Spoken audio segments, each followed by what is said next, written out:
Hello friends, welcome back to my YouTube channel Educraft academy. आज का हमारा topic है प्रकृतिवाद का अर्थ एवं परिभाषा। इसमें हम इसके शिक्षा दर्शन, शिक्षण विधियाँ, प्रकृतिवाद शिक्षा के उद्देश्य और मूल्यांकन के बारे में पढ़ेंगे। चलिए स्टार्ट करते हैं हम आज के अपने टॉपिक को। प्रकृतिवाद का अर्थ एवं परिभाषा। प्रकृतिवाद प्रकृति अथवा पदार्थ को सर्वप्रधान मानता है, क्योंकि जो प्रकृति से रिलेटेड चीज़ें हैं उन्हीं को सबसे पहले माना गया है, क्योंकि जो भी इंसान सीखता है वो प्रकृति द्वारा ही सीखता है। प्रकृतिवादियों के अनुसार सृष्टि में प्रकृति या पदार्थ के अतिरिक्त अन्य कोई सत्ता नहीं है। जो प्रकृतिवादियों की जो सोच है उनके लिए क्या है, सृष्टि ही सब कुछ है। सृष्टि में जो प्रकृतिवादी है और पदार्थ है उन्हीं को सर्वमान्य उपयोग माना गया है। वे प्रकृति को ही पूर्ण शक्तिमान मानते हैं और उसी के नियमों तथा कार्य कारण संबंध में विश्वास रखते हैं। उनका मत है कि प्रत्येक वस्तु प्रकृति से ही पैदा होती है और उसी में विलीन हो जाती है। जैसे कि साधु महात्मा भी प्रकृतिवाद पर ही ज़्यादा विश्वास करते हैं, तो इसी तरह से प्रकृति से रिलेटेड चीज़ें जो है प्रकृतिवादी मानते हैं। यह विचारधारा ईश्वर की सत्ता और आत्मा की अमरता में विश्वास नहीं रखती, इसलिए यह आदर्शवादी विचारधारा की विरोधी विचारधारा मानी जाती है। तो यह आदर्शवाद पर विश्वास बिल्कुल भी नहीं रखते हैं, ये इसके विपरीत है बिल्कुल। प्रकृतिवादी विचारधारा के समर्थकों में अरस्तु, Comte, Bacon, Hobbes, Lamarck, Rousseau, Huxley, Samuel Butler आदि प्रमुख हैं। अगर आप इन लोगों के नाम याद कर लेंगे तो आपको याद रहेगा कि लिखने में भी आसानी रहेगी कि हमें इनके बारे में अगर लिखना है तो प्रकृतिवाद से रिलेटेड ही लिखना है। रॉस ने कहा है, प्रकृतिवाद को परिभाषित करना बड़ा ही कठिन है। यह विभिन्न अर्थों में प्रयुक्त किया जाता है कि प्रकृतिवाद को परिभाषित नहीं किया जा सकता है। Naturalism is a difficult term which is used in different senses. Word के अनुसार प्रकृतिवाद वह सिद्धांत है जो प्रकृति को ईश्वर से पृथक मानता है, आत्मा को पदार्थ के अधीन करता है और अपरिवर्तन नियमों को सर्वोच्च मानता है।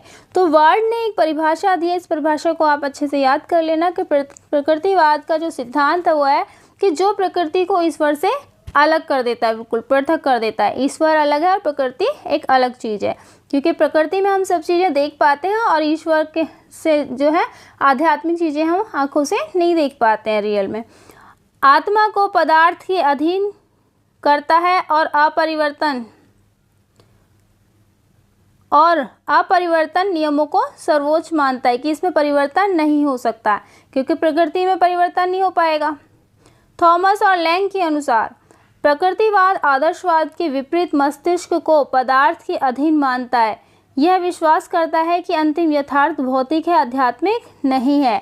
तो प्रकृतिवाद यथार्थ पर महत्व देते हैं कि जो हकीकत में चीज़ें दिख रही हैं प्रकृति की देन है, उसी पर विश्वास करते हैं, तो आध्यात्मिक पर नहीं। हॉकिंस का मत है, प्रकृतिवाद तत्व मीमांसा का वह रूप है जो प्रकृति को पूर्ण यथार्थ मानता है, अर्थात यह परा प्रकृति या दूसरे जगत को अपने क्षेत्र से बाहर रखता है। तो ये थॉमस और लैंग के अनुसार दी गई परिभाषा कुछ कुछ मिलती जुलती है इससे, तो इसे याद करने में आपको बहुत ही आसानी हो जाएगी। कनिंघम के अनुसार प्रकृतिवाद के सिद्धांत में केंद्रीय मत है कि मनुष्य विकासवादी प्रक्रिया की अंतिम उपज के रूप में अभी तक विकसित प्राणियों में सबसे उच्च है, लेकिन वह निम्न श्रेणी के अन्य जीवों से प्रकार में भिन्न नहीं होता, कि सभी एक दूसरे से प्रकृति देखी जाए तो एक जैसे हैं, थोड़े आँख नाक मुँह सबके एक जैसे हैं, ठीक है। अपेक्षाकृत भिन्नता केवल जटिलता की मात्रा की होती है। परंपरा के अनुसार प्रकृति, मनुष्य और ईश्वर, तीन चीज़ों का यहाँ पे नाम लिया गया है, प्रकृति, मनुष्य और ईश्वर, तीन विभिन्न प्रकार के प्राणी स्वीकार किए गए हैं, परंतु इस विकास के सिद्धांत में यह तीनों एक ही में मिला दिए गए और वह एक प्रकृति है। इसके बाद प्रकृतिवादी शिक्षा दर्शन। प्रकृतिवादी शिक्षा दर्शन निम्नलिखित बिंदुओं द्वारा स्पष्ट किया जा सकता है, जैसे कि प्रकृतिवाद शिक्षा का संप्रत्यय है। तो प्रकृतिवादी विचारक पुस्तकीय ज्ञान को शिक्षा नहीं मानते। इसके अनुसार शिक्षा वह है जो मनुष्य को उसकी वास्तविक प्रकृति के अनुकूल विकास करने में एवं जीवन को सुखमय बनाने में सहायता करती है। ये पुस्तक के ज्ञान पर बिल्कुल विश्वास नहीं करते हैं, क्योंकि पुस्तक में जो है रटा रटाया लिखा होता है, उसी को बच्चों को रटवाया जाता है। यहाँ पे प्रकृतिवादी जोर देते हैं प्रकृति से सीखने के, तो हर्बर्ट स्पेंसर के अनुसार शिक्षा का अर्थ अतः शक्तियों का बाह्य जीवन से समन्वय स्थापित करना है, क्योंकि जब बच्चा पैदा होता है तो उसके साथ आंतरिक शक्तियाँ होती हैं कुछ, उन शक्तियों को विकसित करना, उनको समन्वय स्थापित करना है क्या है, प्रकृतिवाद है। आप देख लेते हैं प्रकृतिवाद और पाठ्यक्रम। प्रकृतिवादी शिक्षा नकारात्मक है, वह प्रचलित विषयों को पाठ्यक्रम में सम्मिलित करने का विरोध करती है। तो जो विषय है उनको क्या है, सम्मिलित करने से मना करती है वो, कि इनको नहीं रखा जाएगा। इसके पाठ्यक्रम प्रकृति के उन विभिन्न व्यापारों को रखा जाता है जिसमें बालक को किसी न किसी प्रकार की अनुभूति होती है। जब हम प्रकृति से सीखते हैं तो उसमें देखते भी हैं, हम छू कर भी देख सकते हैं, आंखों से भी देख सकते हैं चीज़ों को, तो वो हमारी प्रकृति से रिलेटेड चीज़ें होती हैं, तो इसी पर ज़्यादा बल दिया जाता है। इससे समाज की कृत्रिमता को तनिक भी प्रश्रय नहीं दिया जाता है, बिल्कुल भी, मतलब कृत्रिमता बनावटी चीज़ों पर कोई भी क्या है, विचार नहीं किया जाता, कुछ भी नहीं सिखाने के लिए मना किया गया, इसका विरोध किया गया है। शिक्षा के कार्यक्रम का तात्पर्य बालक की स्वाभाविक आवश्यकताओं की पूर्ति के लिए बालक की स्वाभाविक शक्तियों का स्वाभाविक विकास होगा। किसी क्या है, बच्चा खुद से सूंघ के पता लगाए कि इसमें खुशबू आ रही है या नहीं, पत्तियां ग्रीन कलर की होती हैं, इस तरह से देखकर ही पता लगाया जा सकता है। बच्चे अनुभव करके सीखते हैं।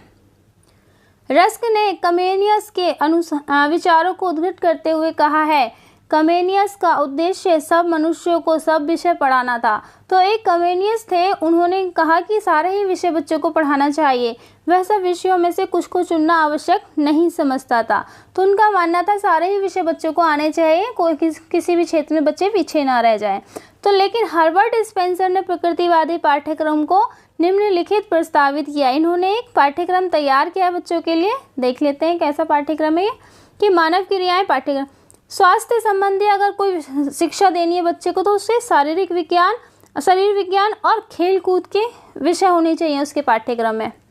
दूसरा प्राकृतिक, भौतिक विज्ञान, गणित और भूगोल के विषय इसमें होने चाहिए, उनका पाठ्यक्रम ऐसा होना चाहिए।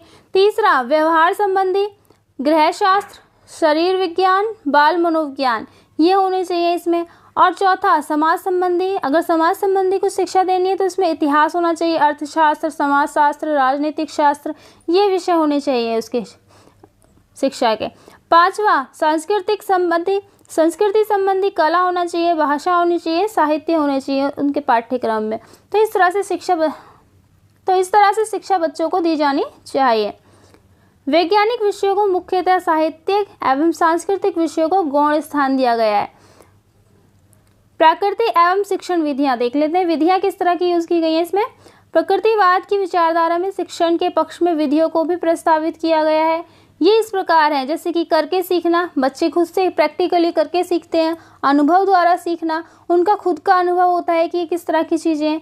खेल द्वारा सीखना, खेल में बच्चों को सिखाना बहुत ही आसान होता है, बच्चे खेल में पढ़ना बहुत पसंद करते हैं। प्रकृतिवादियों के अनुसार बालक जिस क्रिया को अपनी इच्छा अनुसार करता है उसको पूरा करने में वह अधिक से अधिक रुचि लेता है, क्योंकि बच्चे की रुचि अनुसार अगर उसे काम दिया जाए तो बच्चा बहुत जल्दी सीखता है, तो उसको बहुत जल्दी याद भी रखता है। वह स्वयं क्रिया करके जो कुछ भी सीखता है वही सच्चा ज्ञान है। अतः प्रकृतिवाद के अनुयायी इस बात पर बल देते हैं कि बालक को प्राकृतिक परिस्थितियों में एक अनुसंधानकर्ता के रूप में या इसके खेल, क्रिया तथा कार्य के माध्यम से स्वयं अनुभव द्वारा सीखने के अवसर प्रदान किए जाते हैं। बच्चा जब सीखता है, खुद से अनुक्रिया करता है, खुद से सीखता है, तो वो खेल में काफ़ी कुछ सीख लेता है और इस तरह से वो एक अनुसंधानकर्ता के रूप में सीख जाता है सब चीज़ें।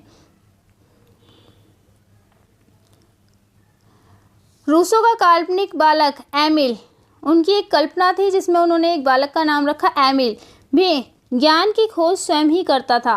प्रकृतिवादियों की प्रमुख विधियां जैसे कि निरीक्षण विधियां, खेल पद्धति, ह्यूरिस्टिक पद्धति, डाल्टन पद्धति तथा मॉन्टेसरी पद्धति आदि हैं। तो इस तरह से बच्चे को ये विधियों द्वारा सिखाया गया। प्रकृतिवाद तथा शिक्षक, रूसो के अनुसार बालक की साधु प्रकृति होती है, बालक एक साधु की तरह होता है, ठीक है। उसका स्वाभाविक विकास केवल उसी समय हो सकता है जब उसकी स्वतंत्र क्रियाओं में किसी प्रकार की कोई बाधा या उलझन ना डाली जाए। बच्चे को बार बार रोका ना जाए, बार बार टोकना नहीं चाहिए, बार बार किसी बात के लिए डांटना नहीं चाहिए। अतः प्रकृतिवादी बालक की शिक्षा में अध्यापक का कोई स्थान नहीं होता। वैसे तो प्रकृतिवादी शिक्षा में बच्चा खुद से सीखता है। बच्चे कहता है देखो ये फ्लावर है, इसमें ये पिंक कलर का है, इस तरह से बच्चा सीखता है। उसका मत है कि प्रकृति ही बालक का सच्चा गुरु है, कि वो प्रकृति से सीख रहा है तो उसका गुरु कौन हुआ? प्रकृति हुई। उसे प्रकृति से ही जीवन की शिक्षा मिलती है। रॉस के अनुसार प्रकृतिवाद में शिक्षा का स्थान पर्दे के पीछे रहने वाले सूत्रधार का सा है। ठीक है, प्रकृतिवाद में शिक्षक का स्थान, एक स्थान बताया गया है कि उसका जो है मेन किरदार कुछ भी नहीं है शिक्षक का।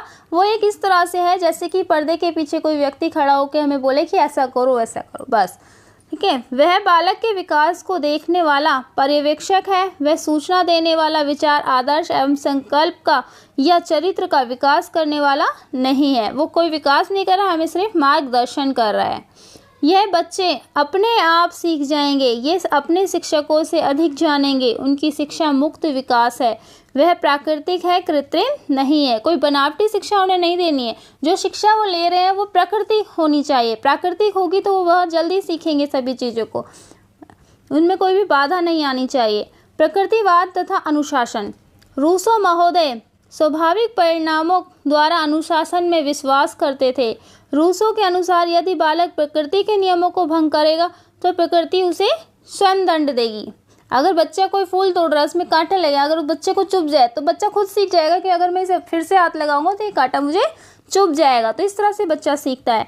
अतः बालक के स्वाभाविक विकास में किसी प्रकार का हस्तक्षेप नहीं करना चाहिए। बच्चा खुद से करके सीख रहा है चीज़ों को। शिक्षक को चाहिए कि वह ऐसे वातावरण का निर्माण करे जिसमें रहते हुए बालक विभिन्न क्रियाओं में सक्रिय रूप से भाग लेता रहे। यदि उसकी क्रियाओं में कोई बाधा डाली गई तो उसके अचेतन मन में ग्रंथियां बनने लगेंगी, जिससे उसका स्वाभाविक विकास क्या है, कुंठित हो जाएगा और रुक जाएगा। क्योंकि बच्चे को बार बार रोका जाए, टोका जाए तो फिर बच्चा बार बार गुस्सा हो जाएगा, उस काम को करेगा नहीं, चिड़चिड़ापन उसके अंदर आ जाएगा इस तरह से। अतः प्रकृतिवादी शारीरिक दंड एवं बाह्य हस्तक्षेप का विरोध करते हैं। तो प्रकृतिवादी कहते हैं कि उन्हें शारीरिक दंड नहीं देना चाहिए, बच्चों को मारना पीटना नहीं चाहिए, और बाह्य हस्तक्षेप का विरोध भी करते हैं कि उन्हें कोई भी बाधा नहीं डालनी चाहिए बच्चों के विकास में। रूसो का कथन है कि बच्चों को कभी भी दंड नहीं देना चाहिए। उनके लिए स्वतंत्रता सबसे अच्छी चीज़ है, ना कि शक्ति। तो उनके साथ शक्ति से पेश नहीं आना चाहिए। प्रकृतिवादियों का विश्वास है कि बालक गलती करेगा तो उसे प्रकृति द्वारा दंड मिलेगा। रूसो ने कहा है कि बालक को खिड़की बंद करने के लिए मत कहो। जब उसे जुकाम होगा तो वह खुद ही बंद कर देगा। जब बच्चे को ठंड लगेगी तो अपने आप से कंबल ले लो। बहुत से बच्चे आपने देखा होगा रात को कंबल नहीं ओढ़ते हैं ठंड में, तो गर्मियों में तो खैर कंबल कोई ओढ़ता नहीं, लेकिन थोड़ी ठंड सी हो जाती है तो कोई भी कंबल नहीं लेता है। जब ज़्यादा ठंड लगती है तो बच्चे खुद से कंबल खींचना शुरू कर देते हैं कि इसे मुझे ओढ़ना चाहिए, कि मुझे ठंड महसूस हो रही है। स्पेंसर के शब्दों में जब एक बालक गिरता है या मेज पर सिर पटकता है तो उसे दर्द का अनुभव होता है। जाहिर सी बात है, हम भी अपना हाथ कहीं मारेंगे तो हमारे हाथ में चोट लगेगी, हमें भी दर्द का अनुभव होगा। इसी तरह से बच्चों को भी होता है। इस दर्द का स्मरण उसे सावधान कर देता है। दर्द के बार बार होने वाले अनुभवों से वह शासित होने लगता है, क्योंकि उसे चोट लग रही है, उसे दर्द महसूस हो रहा है, तो वो बच्चा क्या करेगा, मुझे दोबारा इस पे नहीं मारना है। तो इस तरह से वह सीख जाएगा। प्रकृतिवादी स्कूल तथा समाज। स्कूल स्वयं एक समाज है, यद्यपि वह एक विशेष प्रकार का समाज है। जैसे कि व्यक्ति समाज में रहता है तो सामाजिक चीज़ों को सीखता है, इसी तरह से जब बच्चे स्कूल में रहते हैं तो स्कूल में एक डिसिप्लिन बनाया जाता है, जिससे बच्चा काफ़ी कुछ सीख लेता है, और वो एक तरह का समाज है बच्चों के लिए भी। इस समाज का उद्देश्य बालक को भावी समाज के योग्य बनाना है। इसी समाज में उन्हें स्वयं शासित होने, नेता बनने तथा प्रकृतिवादी उद्देश्यों की पूर्ति करने का अवसर मिलता है। इसका बंधन कठोर नहीं हो सकता। स्वयं अनुशासित होने के गुणों का विकास करना चाहिए। रूसो जैसे व्यक्ति के स्कूल में तो एक छात्र एक अध्यापक ही होगा। इस प्रकार के स्कूल की संभावना केवल रूसो की कल्पना में ही उचित थी। तो ये रूसो की कल्पना थी सारे। प्रकृतिवादी शिक्षा के उद्देश्य। प्रकृतिवादियों ने उद्देश्यों के संबंध में अलग अलग विचार प्रस्तुत किए हैं। देख लेते हैं कौन से विचार उन्होंने रखे हैं। पहला मानव यंत्र को पूर्ण बनाना। शिक्षा का उद्देश्य बालक में इस प्रकार के व्यवहार को विकसित करना है कि वह एक कुशल यंत्र की भांति कार्य कर सके। जैसे कहते हैं ना, बहुत सी मशीनें होती हैं फास्ट काम करती हैं, तो इस तरह से क्या है, लेकिन उन्हें क्या है सिखाया नहीं जाता, मशीन में ऑटोमेटिकली सिस्टम डाल दिया जाता है, वो अपने आप ही काम करती चली जाती है। तो इसी तरह से बच्चे को भी क्या है एक यंत्र की तरह कार्य कर सके, ऐसा बनाना है, कुशल बनाना है। रॉस के शब्दों में शिक्षा का कार्य है कि वह मानव यंत्र को अधिक से अधिक अच्छा बनाए, जिससे वह अपने आगामी जीवन में आने वाली कठिन समस्याओं को क्या है कुशलतापूर्वक सुलझा सके, कि उसे सभी चीज़ें आ जाएं। दूसरा, प्रसन्नता प्रदान करना। जैविक प्रकृतिवाद के अनुसार मानव का लक्ष्य वर्तमान तथा भावी प्रसन्नता तथा सुख को प्राप्त करना है। शिक्षा का उद्देश्य बालक को वर्तमान तथा भावी प्रसन्नता तथा सुख की प्राप्ति में सहयोग देना है, क्योंकि बच्चा खुश रहेगा तो सभी चीज़ें सीखेगा भी। मैकडूगल के अनुसार सुख अथवा दुख का जन्म तो प्राकृतिक प्रक्रिया के परिणाम स्वरूप होता है, अतः उसने इस बात पर भी बल दिया है कि बालक की मूल प्रवृत्तियों का शोधन उचित दिशा में ही करना ही शिक्षा का उद्देश्य होना चाहिए। ठीक है। तीसरा, जीवन संघर्ष के योग्य बनाना। डार्विन के सिद्धांत के अनुसार मानव को संसार में जीवित रहने के लिए वातावरण से निरंतर संघर्ष करना पड़ता है, क्योंकि क्या है सामंजस्य स्थापित करना बहुत कठिन हो जाता है, बच्चे इतनी जल्दी सामंजस्य नहीं कर पाते हैं, तो इसलिए उनका क्या है संघर्ष करना पड़ता है उनको। इस जीवन में शक्तिशाली विजय होती है तथा निर्बल का अस्तित्व नष्ट हो जाता है। अतः डार्विन के अनुसार शिक्षा का उद्देश्य बालक की उन शक्तियों का विकास करना है जो उसे जीवन संघर्ष के लिए तैयार करके जीवन रहने के योग्य बना दे। तो इसलिए इसका क्या है ये भी है जीवन को संघर्ष के योग्य बनाना। चौथा पॉइंट है बालक का वातावरण स्वास्थ्य के अनुकूल करना, बालक का वातावरण के साथ अनुकूलन करना। नव लैमार्कवादी के शब्दों में मानव का विकास जीवन के निम्न स्तरों से हुआ है, अतः नव लैमार्कवादियों के अनुसार शिक्षा वह प्रक्रिया है जो व्यक्ति को उसके वातावरण तथा परिस्थितियों के अनुकूल बनाने में सहयोग प्रदान करती है।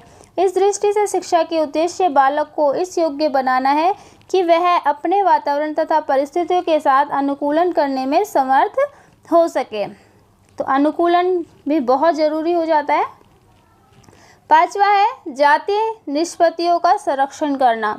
बर्नार्ड शॉ के मतानुसार किसी जाति की संस्कृति तथा सभ्यता को वंशानुक्रम द्वारा हस्तांतरित नहीं किया जा सकता है तथा शिक्षा के उद्देश्य इन्हीं जातीय प्राप्तियों की सुरक्षा करना तथा उनके विकास की प्रक्रिया को अधिक गति देता है, क्योंकि बच्चे जो हैं हमें ही तो कॉपी कर रहे हैं, हमारे ही तो धर्म संस्कृति सीख रहे हैं ना, तो इसी तरह से वो प्राकृतिक सीख रहे हैं।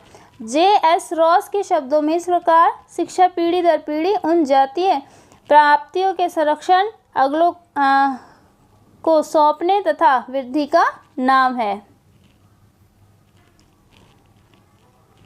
छठा पॉइंट है प्राकृतिक विकास करना। रूसो के मतानुसार हमें बालक को स्वस्थ एवं शक्तिशाली बनाने के लिए उसकी शारीरिक क्षमता तथा व्यक्तिगत विभिन्नता को ध्यान में रखते हुए उसकी प्राकृतिक प्रवृत्तियों को स्वतंत्र रूप से विकास करना चाहिए, अतः बालक को उसकी प्रकृति के अनुसार विकसित करना ही शिक्षा का एकमात्र उद्देश्य है। बालक को उसके प्रकृति के अनुसार ही विकास करना चाहिए कि वो सीखने में कितना सक्षम है।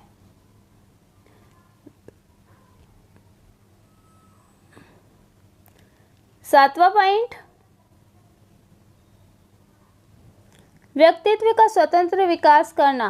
नन महोदय ने शिक्षा के उद्देश्य का निर्माण करते समय वैज्ञानिक दृष्टिकोण तथा प्रकृतिवादी दर्शन को अपनाते हुए बताया कि शिक्षा का उद्देश्य व्यक्तित्व का अनियंत्रित विकास करना है, अतः शिक्षा का उद्देश्य व्यक्तित्व का स्वतंत्र विकास करना होता है। प्रकृतिवाद का मूल्यांकन पढ़ेंगे अब हम।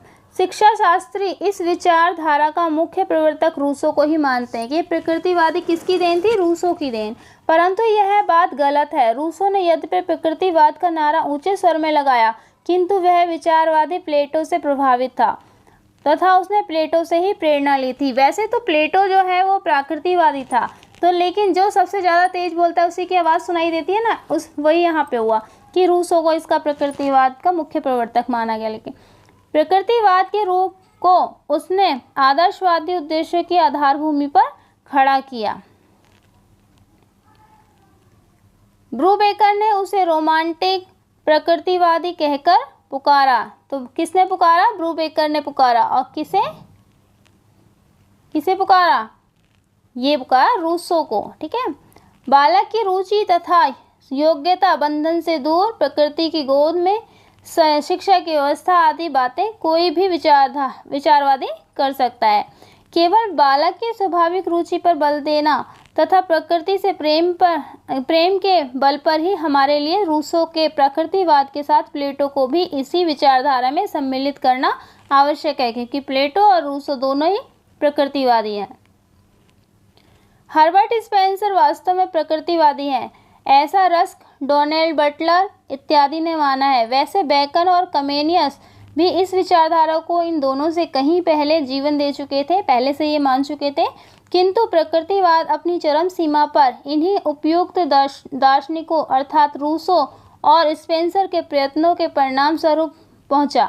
और रूसो के विषय में रॉबर्ट हर्बर्ट ने अपने निबंध में लिखा है कि रूसो जैसे पतित व्यक्ति का इतना प्रभाव आश्चर्यजनक है। तो रूसो के विषय में किसने लिखा? रॉबर्ट हर्बर्ट ने लिखा है ये बात। दूषित समाज का रूसो भी अंग था, उसका नैतिकता से गिरना स्वाभाविक था। इसलिए रूसो ने तत्कालीन समाज के विषय को लेकर सार्वभौमिक कथन कह डाला। मनुष्य की संस्थाएं विरोधी तत्वों तथा भूलों की पिंड है, क्योंकि मनुष्य क्या है? भूल करता रहता है।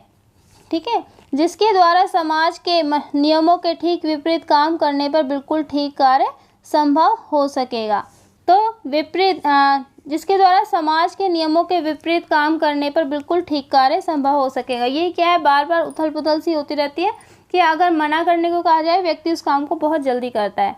उसने प्रकृति की ओर लौटो का नारा दिया और इसी नारे के सहारे वह अपने छात्रों को समाज से दूर गांव की छाया में ले गया। ठीक है। आई होप आपको ये टॉपिक अच्छे से समझ में आया होगा। अगर आपको मेरी वीडियो अच्छी लगी हो तो लाइक शेयर सब्सक्राइब जरूर करें। ओके बाय फ्रेंड्स, मिलते हैं आपको नेक्स्ट वीडियो में।